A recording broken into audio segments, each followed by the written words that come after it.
G'day ladies and gentlemen, it's Duckphil bringing some Heart of the Swarm straight to your eyeballs and into your brain. We're going to have another match with our famous C Observer. Of course, he is going to be down here in the bottom right hand side. It is our Red Protoss player inFeZa.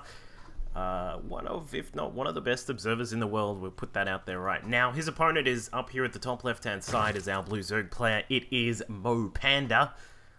Wait, maybe it's Mr. Pandaria and I don't know. We'll have to figure that one out later. It's a mystery for the ages. But it is going to be a PvZ in Heart of the Swarm. Of course, you know, this particular matchup has gone a very interesting way lately. A lot of players, a lot of the Zerg players that I talk to, a lot of the much higher level sort of pro level Zerg players have been saying, you know, this game is just impossible once you get to late game PvZ.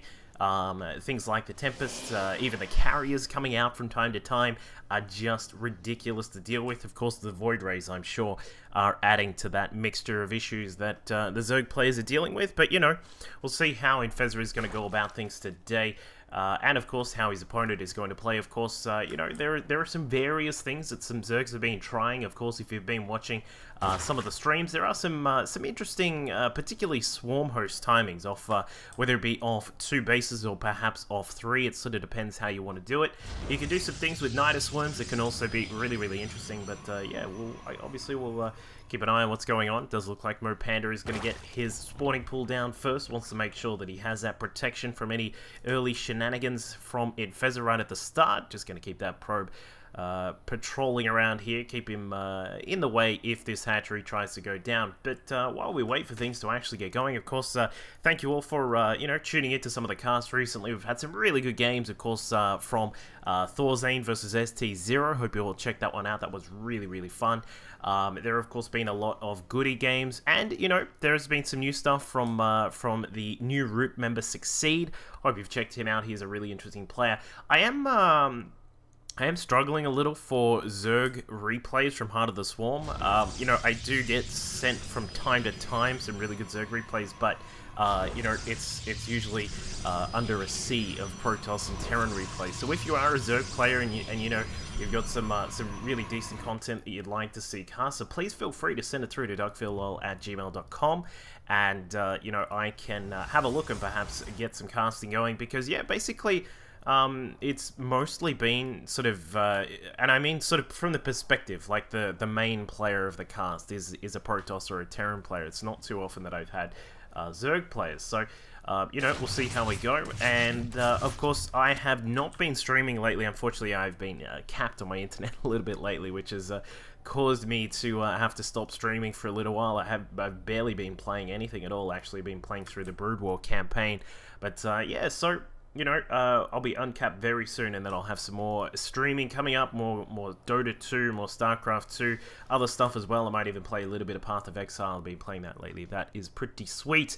But on to this game, of course, we've got inFeZa coming down here to the natural, putting down the standard sort of Forge and Gateway wall off. No doubt we'll have a Cybernetic Skull finishing off the rest of this, just as his Nexus completes. So going along at a very standard pace here is inFeZa. Of course, this map, you know, relatively easy to take third base. You can take it as a Zerg player, you're more likely to take this one just down to the side, because it is quite easy to pick up. You know, it's a little bit of a travel distance to get down there from your natural, but you know, not too much of a problem. Other options include taking down the rocks and taking this third base here. This is commonly what we see Terran and Protoss players take, because you can get rid of the rocks reasonably early with a few Marines or a couple of Zealots, and then you can clear down this rock tower, dropping down some destructible rocks just there, and then have a pretty secure third base. So as there is a little bit of difference here on Akalon Waste as to how the particular races take each of their respective bases. Looks like inFeZa are going to go straight up to a Stargate as quickly as possible. His Cybercore has not gotten started on the Warpgate tech, so he was able to get this this Stargate going very quickly here. Of course, he is scouting out on the map, just trying to find out what's going on. Does know that there is a quick third base, a standard sort of third base timing there from MoPanda, so he is going to be going up to that normal sort of 3 base situation that Zerg players will always do against this kind of play from the Protoss. And, you know, it's interesting. We see that that inFeZa has gotten his Mothership core out very quickly. Of course, this is something which I think players are still tending to kind of be a little bit undecided about when is the best time to get it in certain types of builds. Of course, sometimes you really want to keep that 100 gas available so that you can get something out in terms of tech very early, but also, you know, you need to be careful of early attacks and these kinds of things. But we will have an interestingly timed Evo chamber here. I'm not sure what the deal is with MoPanda with that, but he is going to have the options to get some early upgrades going. I'm not even sure what that's for, because of course, you know, now in Heart of the Swarm, you don't need to get an Evo chamber to get spores out, so he may have just had a little bit of a Wings of Liberty glitch in the brain there, but inFeZa is going for an extremely quick third base. This is something, you know, 7 minutes, just after the 7-minute 30 mark, he's put this Nexus down. And, you know, under the cover of the some Phoenix that are just popping out now, with the Mothership Core available to defend as well. In fact, where did that go? It went somewhere. Not actually sure where the Mothership Core went. Oh, there she is.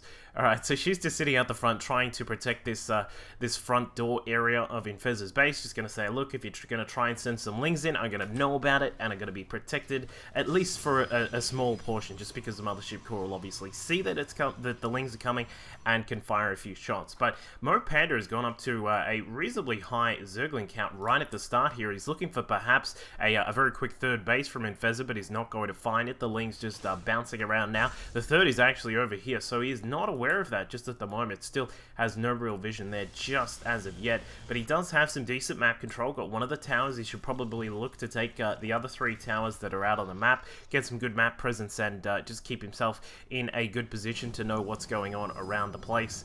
Meanwhile, for inFeZa, of course, the Phoenix still continue to pop out here. We've got 4 already out on the map. Another 5th one is also just about to pop out as well.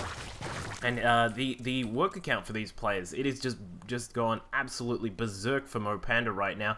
Up to 64 workers. He has finally found this third base here, and this huge amount of cannons. Of course, it's going to be around about 4 cannons, or maybe even more than that. 5, 6 cannons for inFeZa here at a minimum at this third base. This is a very this is an interesting tactic which was used a little bit. It had a little bit of a surgence in Wings of Liberty, where Protoss players would take an extremely fast third base, throw down like a bunch of cannons, and then get into position to get a really high economy going. Of course, you would see it on Entomb Valley, but sometimes players would pull it out on other maps where you would where you normally wouldn't see such a quick third base. Now, of course, in Heart of the Swarm, with the Mothership Core here, able to throw down a Photon Overcharge and get some work going with that, it actually makes this this kind of build much more feasible, which is why we see a lot of players like White do it very often. Just pick up a third base, just say, you know what, it's a 7-minute mark, I've got like 1 Zealot out and a Stalker or 2,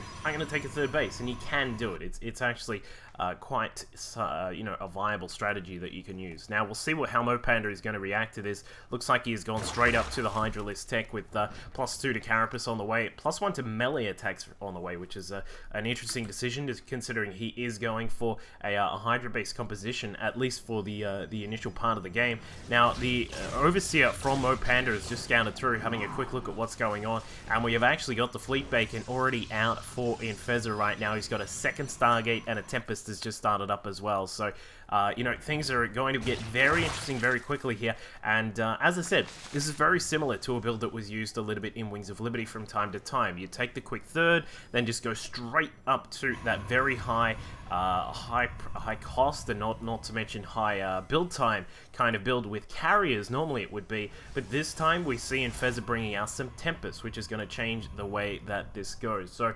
of course, Tempest a fantastic unit to use against massive air units here. As we can see, 80 damage against those massive air units if they come out. It's very interesting considering that his opponent is not going to have anything like that, but these guys, considering their long range, will be able to help defend against any possible counter-attacks that may occur from MoPanda. Now, just looking at the creep spread from MoPanda, he's got a decent amount out right now. Not a huge amount. He could probably look to spread it a little bit further. There's no real pressure pressure out on the map right now from inFeZa, and, well, the only real pressure that he does have out just at the moment are these Phoenix, just dancing about inside the various places inside the base. He hasn't seen the timing on the lair or the spire or any of these kinds of things, but when you look at it in perspective, he does actually have a decent protection force, at least at the third base here, and we'll see how MoPanda is going to deal with this. Of course, he does have a lot of Hydras now moving out there.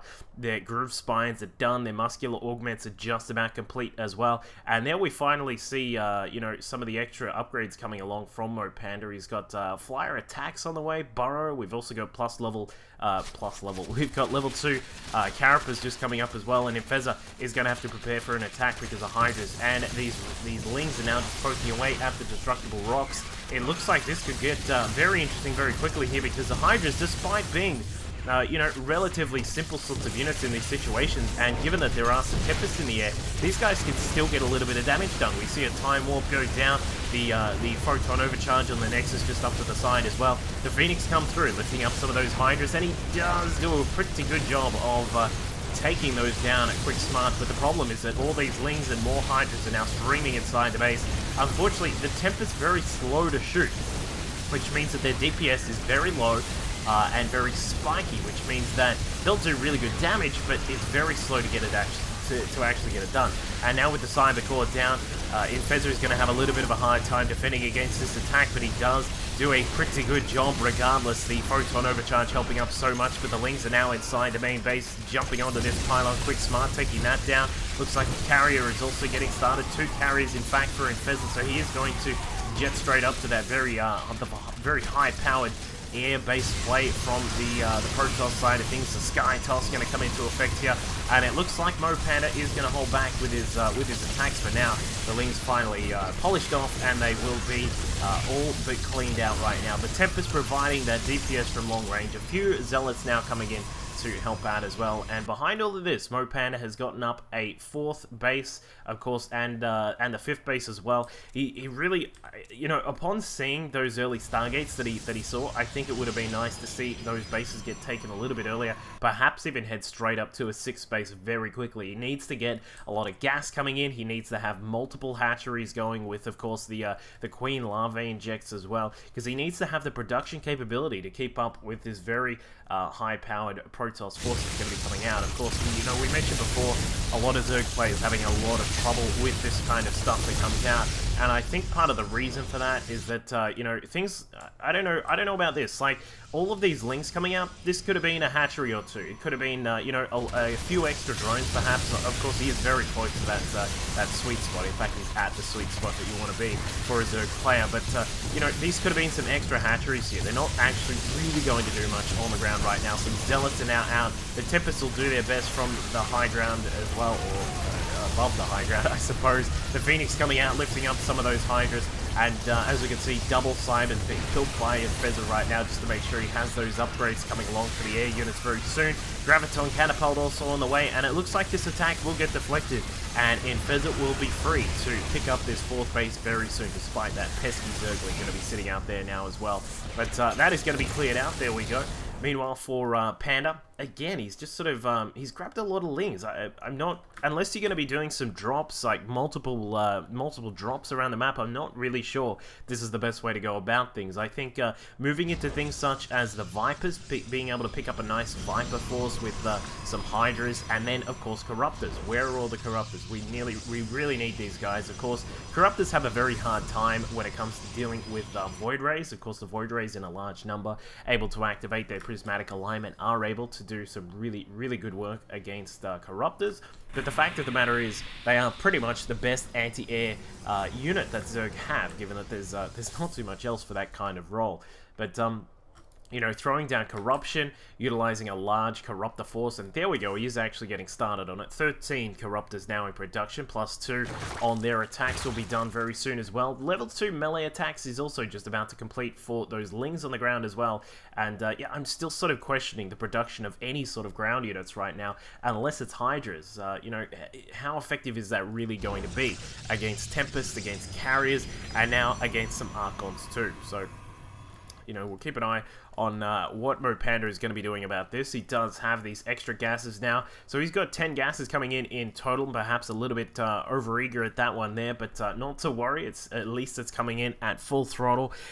Meanwhile, for inFeZa, of course, he's also picking up his gases number 7 and 8, so he's going to have a really, really good income very soon, of course, sitting up there at 74 probes, bringing in around about 1,600 minerals per minute, along with 700 gas, and things have sort of stabilized for the moment. What I really want to see from MoPanda is spreading out this creep a little bit. He needs to make sure that the Hydras have as much possible movement bonus that they can get, because you need to be able to maneuver them around the map, and I really want to see these Lings go. You know, last time I checked, Lings can't do much to carriers, so, you know, this could be something which he could deal with a little bit better. There is a very large Corruptor Air Force right now for MoPanda. He's up to 23 Corruptors in total, so he's certainly got a lot of those poking around. We'll see what he's going to do with this large Ling ground force. Of course, keep in mind there are 108 Lings out on the map right now. That is a huge number of Lings. Unfortunately, as we said before, not the greatest units for dealing with carriers, with Tempest, with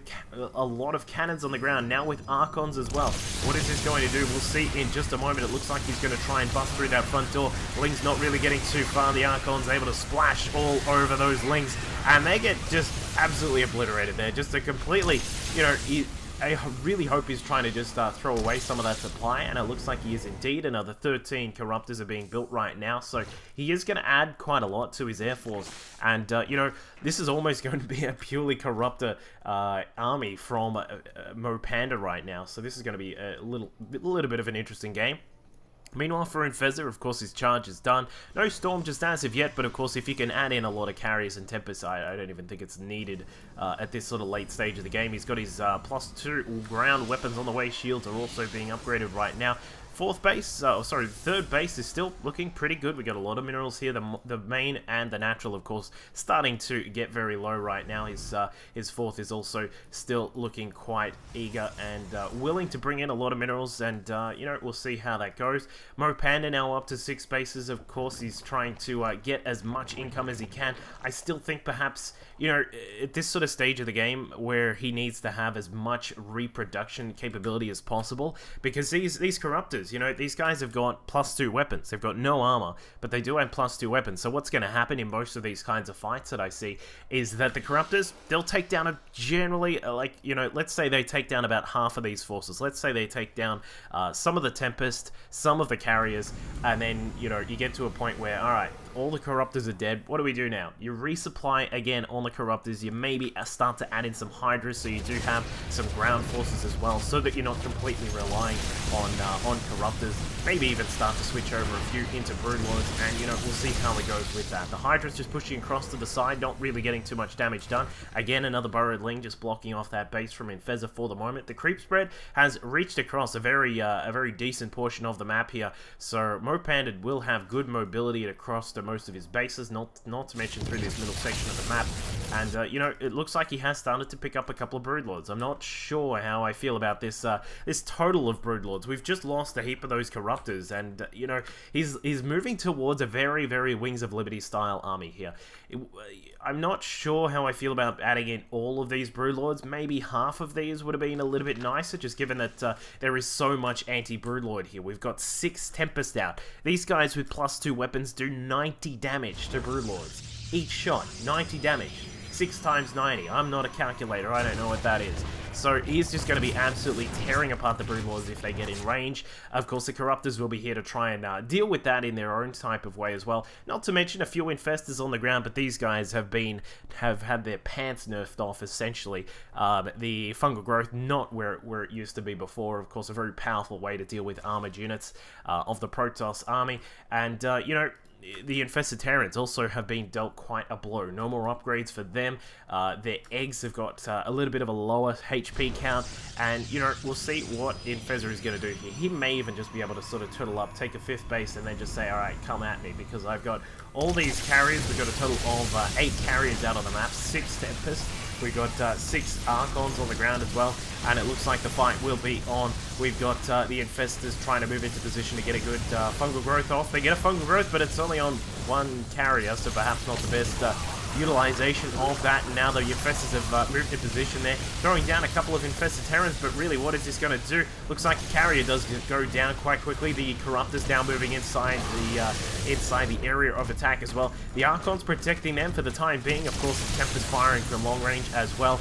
Wow, look at the Corruptors just blasting down some of those Tempers here. And this is what I'm talking about. Perhaps if these units were spread out a little bit, maybe target firing at some of these Protoss air units, he'd be able to do a little bit of a better job here. But unfortunately, with the Archons at this stage on the ground with 1-1-1-2, the carriers with 2-1-2, these guys are just doing so much damage, and things are pretty much already out of control here for MoPanda. He needs to resupply. For some reason, we've got a swarm who's building. Not actually sure what that is. Perhaps a little bit of a misclick here from our Blue Zerg player. But, you know, here come those infestors again. Time Warp thrown down. We did see a couple of feedbacks as well. Some storms also thrown in. And despite some infested Terrans coming out, they are not able to get too much damage done. The carrier's just tearing apart everything here. Despite another resupply of Corruptors coming out from MoPanda, he has just not got enough power in this force. And we'll see probably that, yeah, inFeZa will have to head back out. These Tempers left behind, they may switch into Archons and just try and destroy this base at a minimum. But, you know, that was a very interesting fight, and inFeZa behind all of this has been able to get some of his cannons up. Perhaps this is why he started to sort of lose some of that army, is because he was busy cannoning this base. It's not every day you see this, and I love, look at that, I love the goopy creep that gets all over the buildings when you're in your opponent's buildings and that kind of thing. It looks very cool. Meanwhile, these Zealots here, of course, they've got their 1, 2, 3. It's a nice little numerical upgrade system here going for inFeZa, so he is going to also just have 3 upgrades done in just a second. In fact, that's done now. And the Zealots have effectively cleaned out all of the workers there. We're down to 47 workers here for MoPanda. He is in a terrible position. Got 18 drones now about to pop out, and even then, that's not going to put him in that sweet spot we were talking about before. Meanwhile, the army of inFeZa has slowly started to switch across. We've started to see that the Archons get a very high in number. Of course, a lot of Stalkers there as well. Meanwhile, on the opposite corner of the map, the Lings and the Roaches, the Corruptors also coming across trying to take down this wall of cannons. The Great Wall of inFeZa has been knocked down. It looks like the Lings and the Hydras, are they going to get the last couple of cannons? Looks like a no, because the attack is also coming along at his own third base just across to the side here. MoPanda losing yet another hatchery. His bank is looking very interesting for this kind of stage in a ZVP. We've got him sitting at 300 minerals and 2,400 gas. Not every day you see a Zerg struggling for gas in this sort of late stage of the game, but as we said before, these units are doing ridiculous amounts of damage. 3-2-3 on these upgrades here for inFeZa, 95 damage against massive air, but there is just no way that MoPanda is going to be able to save this, because even with those Corruptors out doing a decent amount of damage, there are a couple of Broodlords here which can also add some extra damage, but these guys are quite far behind on their upgrades as well. inFeZa now moving up to a total of 5 bases, looking very good right now. He's got some more Archons starting to be added into his main force of units. Of course, the upgrades will probably still flow along very soon from him once he fixes up his economy a little bit. Just struggling for minerals right now because he had to spend quite a lot on getting this 5th base established. Of course, we saw a lot of cannons going down. We've now got a Nexus being re-established as well, and I think we may be seeing perhaps the final battle between these two, because the Archon's now coming along. Ling's trying to do what they can, but there is just way too much for them to deal with. They do not trade efficiently at all when it comes to dealing with Protoss units, especially these Archons. And now with the carriers and the Tempest here, there is no way this base is going to go down. So we see MoPanda moving across to the side. It looks like he will try and establish this base here.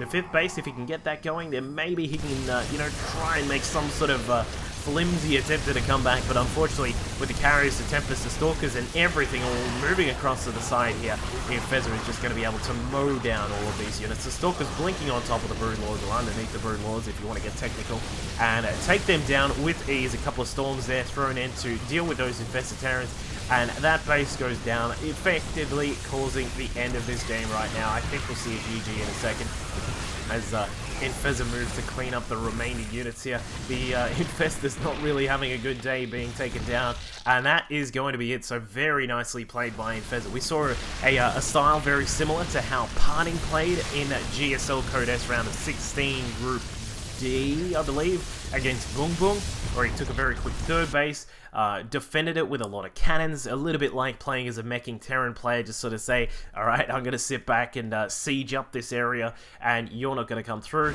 and then just take up to the very high-powered units. The Tempest, of course, the Carrier's thrown in as well, adding in some Templar for some Storms, and then, of course, you've got the Archons available as well. So very nicely done by inFeZa here in this game.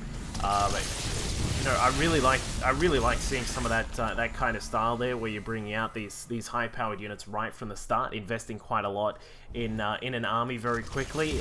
Investing in your tech very quickly, getting that high-powered army out, and just being able to absolutely obliterate everything. And it's becoming quite a problem in Heart of the Swarm for a lot of Zerg players at the end of the game. So, you know, if you've got your own way of trying to deal with this Sky Toss army that consists of Tempest and the Carriers and the Void Rays and these kinds of things, feel free. Send me a video of you destroying a Sky Toss army, but I know it is very hard.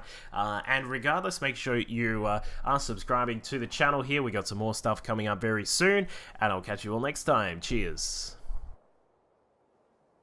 Because, of course, you know, when you consider that our Zerg player was actually on 86 or something like that at one point, that's quite a lot that he has to burn down before he actually makes